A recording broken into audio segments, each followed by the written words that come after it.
Right now, as I'm recording this, it's April. What that means to us internally is that people who are contacting us right now to make a career change will likely be starting their new job, not 3 months from now, not 4 months from now, but in the first quarter of next year.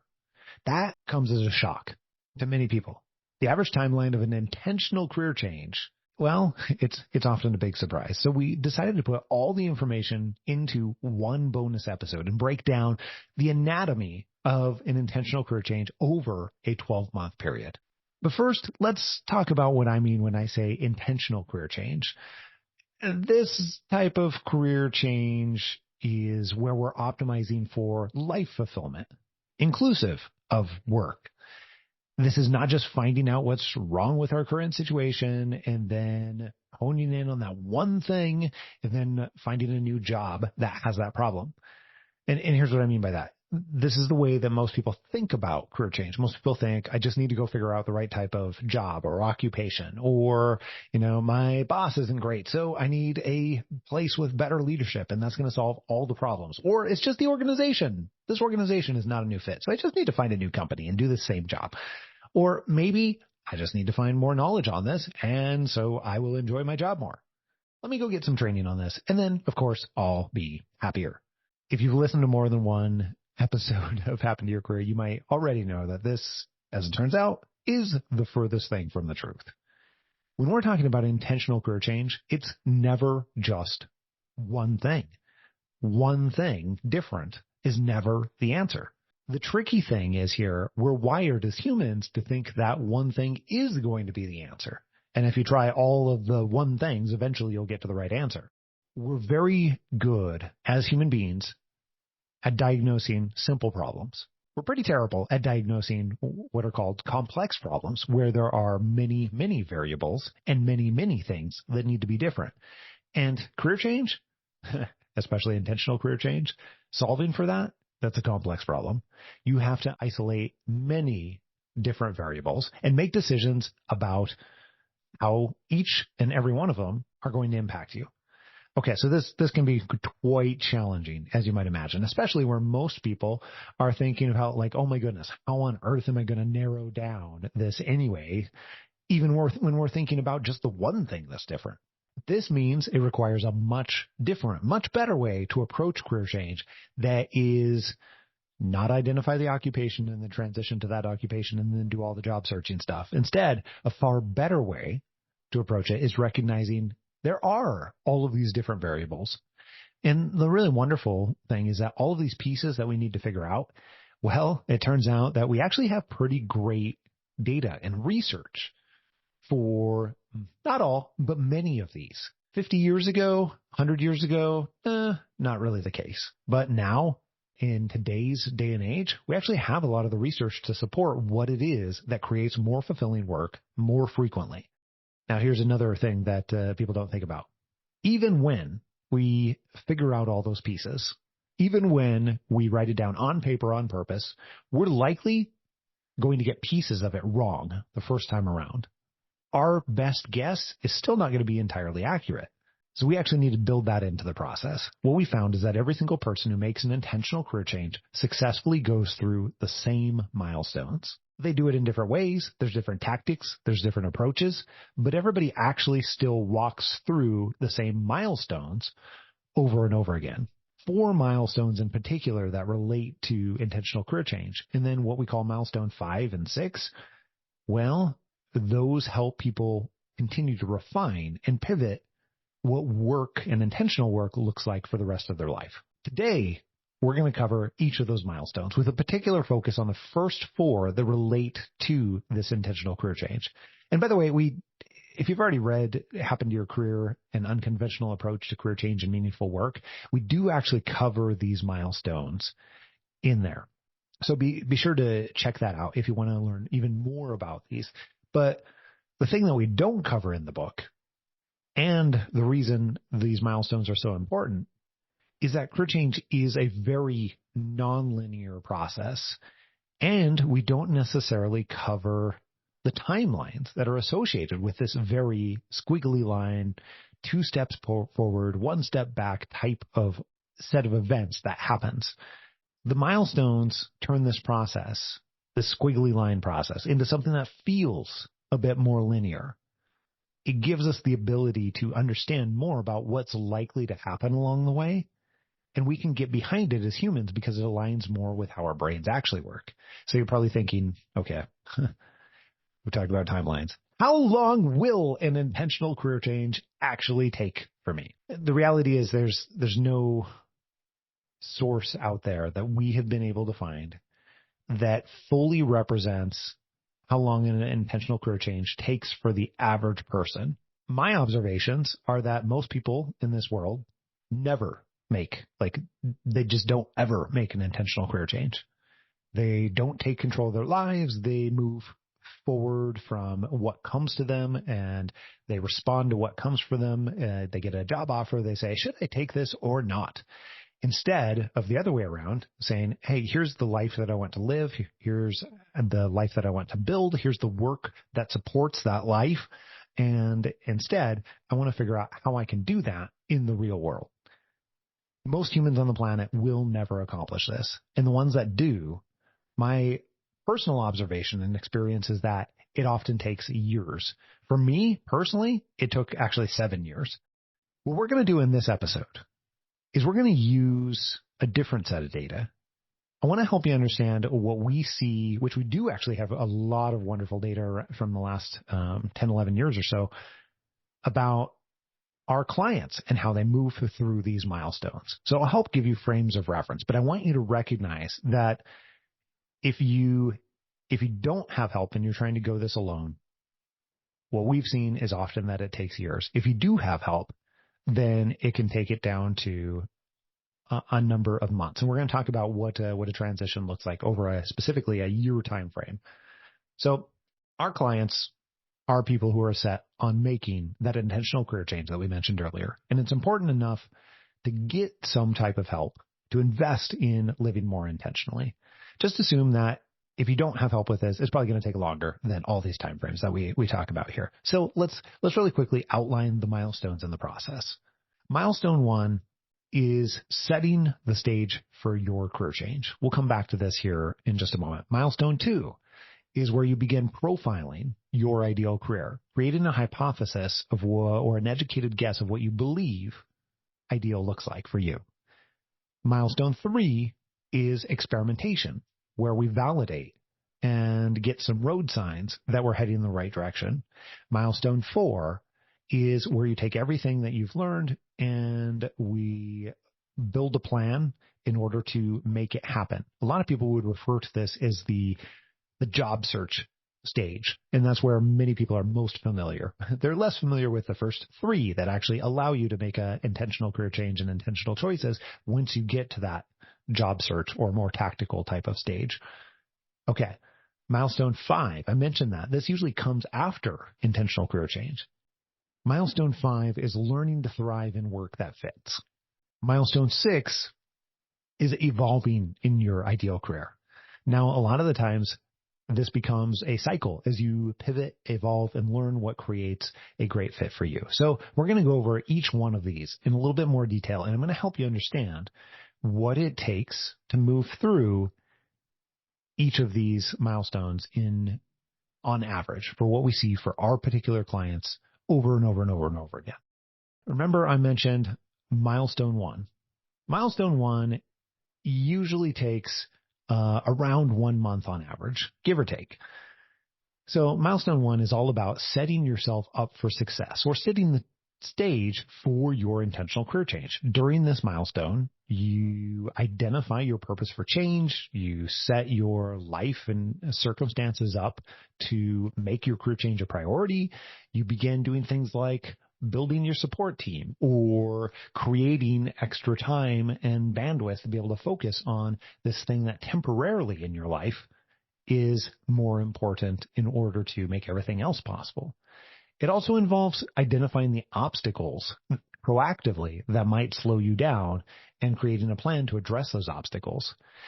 I want to give you an idea. Here's a few of the actions that we have our clients take during that first milestone.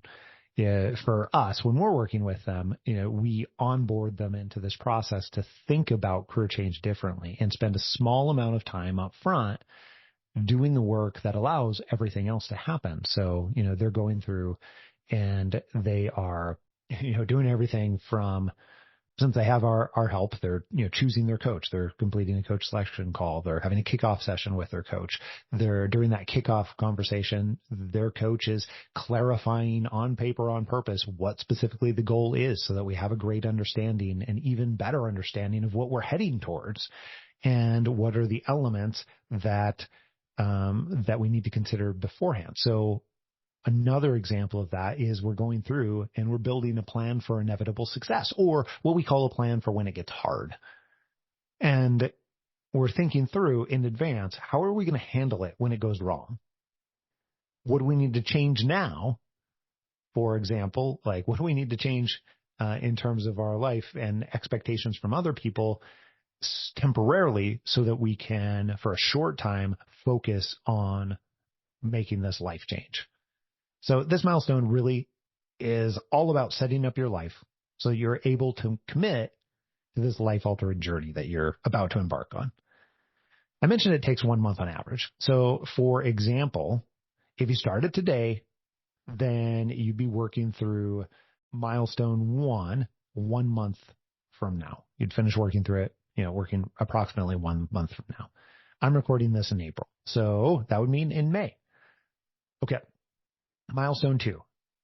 I mentioned this is profiling your ideal career, or what we call creating a hypothesis of what you believe your version of extraordinary could look like. We often separate this into what we call minimums, what you must have, or ideals. Ideals are what you really want and what would create that your own personal version of extraordinary. This milestone also tends to take between 1 to 2 months. For some people, it's more than that, but what we see is on average, it's approximately between 1 and 2 months. So usually people are moving through this milestone during end of month 1 and going into month 2 and working through month 2 as a whole, sometimes into month 3. That said, if you're starting today, and since I'm recording in April, I'd say that you would be working through this milestone during the month of June and potentially into July. This is where you really start digging into your strengths. You're setting your minimums, your must-haves for what we call the 7 elements of meaningful work, which are all of those pieces that tend to matter most as it relates to higher level of fulfillment, higher level of meaning as it relates to your work. And then using all of that knowledge to create a relatively large list of the decisions you've made that matter more than anything else so that you can create a profile or picture of what your ideal career is and your personal version of ideal. So during this time, a lot of our clients, they're going through a number of exercises in order to figure out and get to the bottom of what are those individual pieces. A lot of times you can't go straight there, right? In milestone 2, it doesn't work if we say, okay, you tell us what you want. And you just sit down and you start listing things. That's not how it works for almost anybody. So instead, we use a series of exercises and questions that we adapt to each individual. And then through that series of exercises and questions, that exposes what people really need in each area of the 7 elements of fulfilling work. For example, one element has to do with what do you need as it relates to flexibility and autonomy in your life? Because although we all need some level of autonomy, that doesn't mean it's the same for each individual person. And it's also true of what you value most. People talk about your values, which sounds really ambiguous. But as it relates to careers, then if you understand what you value most in your life, that gives you the ability to then say, okay, where can I and how can I use these in my work setting?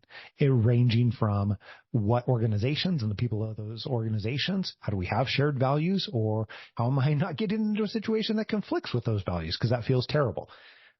In all of those cases, This is where we're making those micro decisions to clarify on paper, on purpose, in the form of that ideal career profile.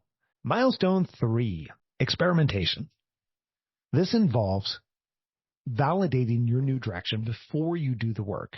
This usually takes place in months 3 to 5.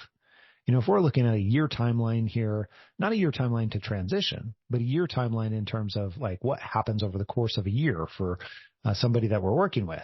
Well, then months 3 to 5 are often where we're taking that hypothesis, that ideal career profile, and then we're saying, do we actually have the right version of where we want to go? And what almost always happens through that process is as you start testing those parts and pieces in the real world, you get feedback and learnings that cause you to reiterate and continue to iterate on your hypothesis or ICP, that ideal career profile. Okay, so then what we see is that when you intentionally design what we call career experiments, it allows you to get encouragement about whether or not you're heading the right direction. For some people, for example, we have somebody we're working with right now, and she's testing several different industries that she suspected could be a good fit, could allow her to make the right type of impact that she wants to make in the world. And as she's going through it, she's recognizing that, it actually might be less about the industry and more about the individual organization itself. So that's causing her to hone in on a different area in a different way than what she would have when she started the experimentation process. This means instead that we're now directing her to focus on finding organizations that align with the type of impact that she wants to make and what she values the most. And then once we have that list, which she's building a list initially of 20 organizations, then that allows us to go to the next step. That allows us to identify and meet people in those organizations so that we can say, yeah, you know what? This truly does align. Or, you know what? I thought this organization was a great fit. Turns out it's not. Now I can cross them off the list, and that's okay. To some people, this experimentation, when you look at it from the outside, can seem like or feel like you're taking steps backwards, because this industry that in this client's case, she thought she wanted to move into, turns out she doesn't. But that's actually great news. It's wonderful, because then she gets to stop wasting time thinking about it and instead move on to what is actually going to be a great fit. So the career experiment milestone tends to take a minimum of 2 or 3 months. This is one of the areas that for some people can take shorter and some people can take far longer. Now, these experiments, which we have an entirely different episode, you can actually go to episode 261 or search Designing Career Experiments in your podcast player or on Google, and it'll pop up. You can listen to it. It'll give you an idea of a variety of different types of career experiments. Or you can get the Happen to Your Career book, and it gives you a variety of examples and stories that go along with it too. In any case, these career experiments can involve building targeted relationships and getting to meet people that are actually in certain roles or certain organizations, or it can involve being able to test certain types of work by actually going and doing small portions of the work itself, or it can be any number of other things. We have some types of experiments that are more common than others that we found just work for certain people in certain situations. However, the possibilities are literally endless. Milestone 4. For many people, this begins in month 6, sometimes month 5, and often will continue until you accept your offer or opportunity and make a shift in one way or another. Milestone 4 is where you take everything you've learned about what creates an ideal situation and everything you've learned through experimentation, and then you get to apply it and focus on what is the most strategically useful way to get to where you want to go. So this is the most tactical milestone. This is where things like, interviewing and negotiation and possibly even resumes, although it doesn't always require resumes, enter into the process. The benefit of doing all the work up front is that when you know exactly where you want to go, it's a lot easier to go and ask for it. Because for some people in milestone 3 experimentation, they've now been able to go through and get to know an organization, and they've now validated that this organization could be a great fit, and they already have relationships, and it becomes so much easier to be able to go and talk to some of those people and say, hey, look, I'm actually really interested in this organization. Now that I've met a bunch of people here and I know what you all stand for, and I would love to work here. How might we make that happen in the future? What could that look like? What advice would you give me? It puts you in a completely different situation to pursue work in a very, very different way, a much more organic way, I would say, a much better fit way, not just for you, but also for the organization that you may be serving in the future too. Is it harder? Yeah, absolutely. Does it create a better fit more frequently? Yeah, absolutely. So that's just one example of how that might work. In other cases, it could be more traditional interviewing and in going through a more traditional process for applications, but not always. The benefit here is that when you know where you want to go, so much easier to chart a plan to be able to get there. And it's so much easier to be strategic about it and effective about it. Our clients usually, as I mentioned earlier, arrive at this milestone month 5, month 6, someplace around there. Since we're in April now, that would typically be like October-ish. And you'd be working through the quote unquote job search or tactical portion of the process for a few months. And then on average, accepting an offer in December and starting in the beginning of the year. So if you're listening to this and it's not April right now or beginning of May, then you can just add 8 to 9 months from where you're at currently, and then that'll take you approximately where we see on average for our clients to accept their offer and begin to make their transition. And in fact, what we see is that we have a huge number of folks that end up accepting their offer between month 8 and month 10. Actually, month like 7.85 or something on average. I forget exactly what it is, but someplace around there to month 10. All that's good information. But what I want you to take from that is 2 things. Number 1, to make an intentional career change, it's very different than when you're just searching for a job. Most people, like if we're helping get a job, just any kind of job, then like that's a 2 to 3 month deal. That's pretty easy compared to what we're talking about. The other thing I think to point out is that, just once you have arrived in your role, once you've accepted an offer, moved into a new role, new organization, whatever it is, made a career change, it's not over. Just because you have the right situation doesn't mean that you can operate well in it. Milestone 5 is where we're at now. That is what often happens in month 10 to 12. So now you've entered the world of fulfilling work. You're in much, much better alignment. Milestone 5 is learning to thrive in work that actually fits you. And this usually rounds out your year of career change. A lot of times we continue working with people after they've found their role, after they have accepted the offer, after they have a start date. A lot of times we'll continue working with people in order to onboard and go into the new organization in a far different way than what they may have in the past. What that might look like is, let's just say you start your new job in January. Over the following few months, you'll be educating and training the people that you're working with to honor your boundaries, to help them understand how to work with you best, and often to get over the first initial learning curve of behaving differently in work that fits. And it is a behavior change. And that's what most people underestimate or don't anticipate along the way. So that first 90 days is especially critical because that sets the tone for upcoming years in that organization.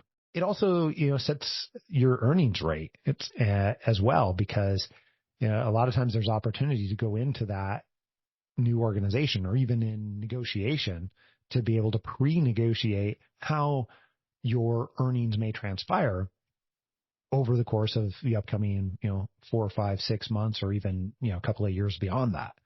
And most people sort of just are like, I'm going to get an offer and I'm going to accept the offer and I'm going to move along the way. And they miss the opportunity to be able to do things very, very differently in order to cultivate a situation that continues to improve and continues to become more ideal for them and continues to fit them. So let's say that it's January, you're into that work. This time next year, you're in a new job. You have confirmed that this role is truly ideal for you. And by the way, think about that for just a second. 1 year from now, your life could be completely different. You could be, entering a new role, entering a new situation, and literally training your coworkers on how to best operate with you and around you in a way that's good for them and a way that's good for you. Very, very different way to think about it. I would be remiss if I didn't mention milestone 6, final milestone. It's about evolving your ideal career, continuing to iterate on what ideal looks like for you. That is a continuous cycle. A lot of times, people don't necessarily do the entire thing over again, but that evolution continues to happen. They're in a stage of refinement now at this point. But here's what happens when people hear about these milestones. They often think, and sometimes they say to us, Scott, I already have so much on my plate. I have kids. My kids have activities. I already have, friends I don't want to lose touch with. My job is taking 40, 50, 75 hours a week. Where on earth am I going to fit this work in that you're telling me is required for intentional career change? And that starts to feel a little bit hopeless in one way or another. So let me help you understand some options.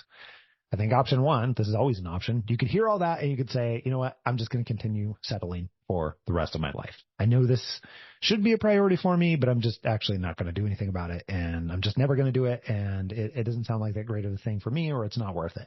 And if that's good for you, then that's your choice. That's still a choice. You could do what I did. I did it by myself.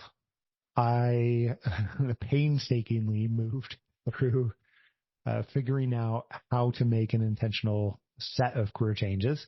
It took me approximately 7, almost 8 years to figure this out. You could probably do it in less time.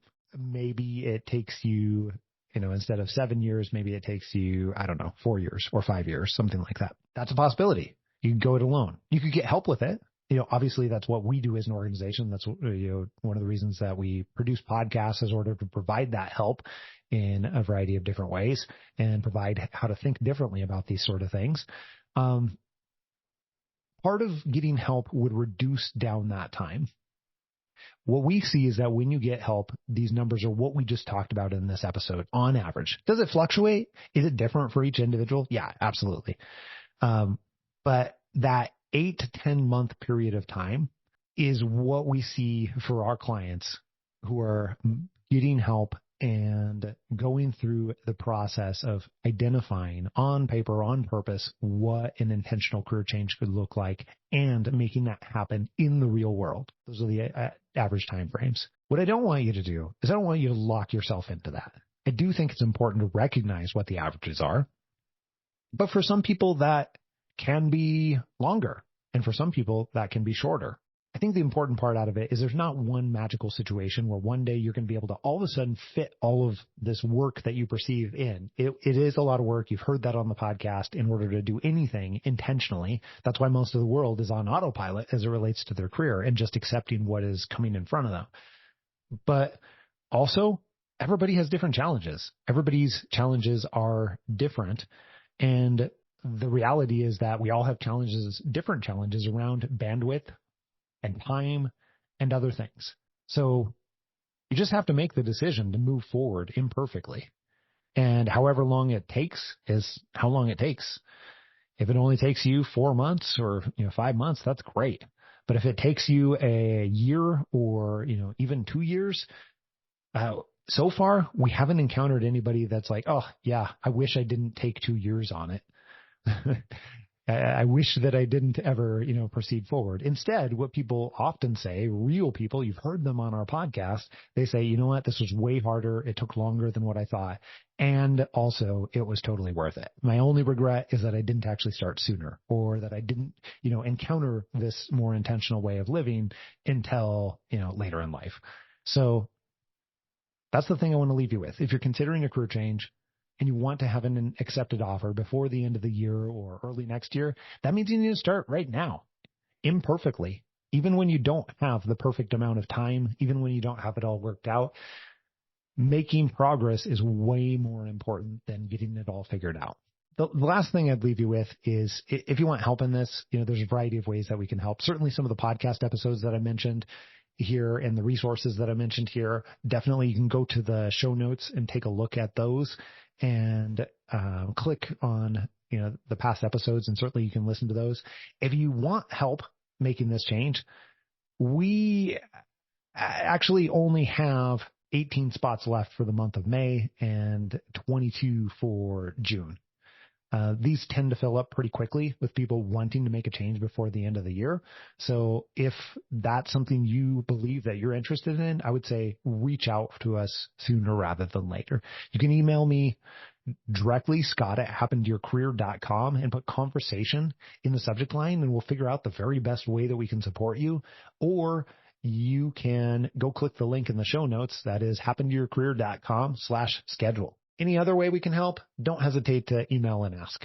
Thanks for listening. Until next time, I am out. Adios.